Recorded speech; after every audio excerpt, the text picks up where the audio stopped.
الصلاۃ والسلام علیک یا رسول اللہ صلی اللہ علیہ وسلم۔ حاضرین، حضور رحمت عالم نور مجسم صلی اللہ علیہ وسلم کی زندگی ہمارے لیے نمونۂ عمل ہے، اور آپ نے جو کام جس طریقے سے کیا ہے اس کے مطابق ہمیں بھی اپنے کاموں کو کرنا چاہیے، اور یہ ہمارے لیے باعث ثواب ہے۔ اس لیے ان آداب کا جاننا بھی ایک مسلمان کے لیے، حضور علیہ الصلاۃ والسلام کی امتی کے لیے ضروری ہے۔ اور جو دعائیں حضور رحمت عالم صلی اللہ علیہ وسلم خاص مواقع پر پڑھا کرتے تھے، ان کا یاد کرنا بھی ضروری ہے۔ حاضرین، آج ہم کھانے کے بارے میں کچھ گفتگو کریں گے۔ کھانے کے آداب کیا ہیں، کھانا کس طرح کھانا چاہیے۔ عزیزان مکرم،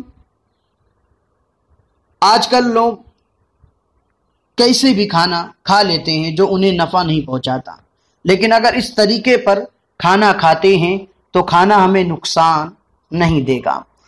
کھانے کے آداب سیکھیں اور دوسروں تک بھی پہنچائیں۔ حاضرین، نمبر 1، کھانا کھانے سے پہلے اپنے دونوں ہاتھوں کو اچھی طرح دھو لیں۔ نمبر 2، ہاتھ دھونے کے بعد اپنے ہاتھوں کو کسی ٹاول، کسی کپڑے یا کسی بھی چیز سے نہ پوچھیں۔ نمبر 3، مسنون طریقے پر بیٹھنا۔ مسنون طریقہ کیا ہے؟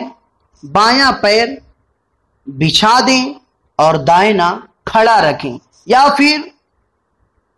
پھر یاسرین پر بیٹھیں اور دونوں گھٹنے کھڑے رکھیں۔ نمبر 4، سر ڈھانک کر کھانا کھانا۔ ٹوپی ہے تو ٹوپی رکھ لیں، رومال ہے تو رومال رکھ لیں، اور گمچھا ہے تو گمچھا رکھ لیں۔ نمبر 5، بسم اللہ الرحمن الرحیم پڑھنا۔ نمبر 6، کھانا کھانے سے پہلے دعا پڑھنا، جو کھانے کی دعا ہے۔ نمبر 7، کھانا کھانے سے پہلے اور بعد میں تھوڑا سا نمک چکھنا۔ نمبر 8، دائنے ہاتھ سے کھانا کھانا۔ نمبر 9، پلیٹ کا جو حصہ زیادہ قریب ہو اسی طرف سے کھانا کھانا۔ نمبر 10، کھانا کھانے کے بعد دعا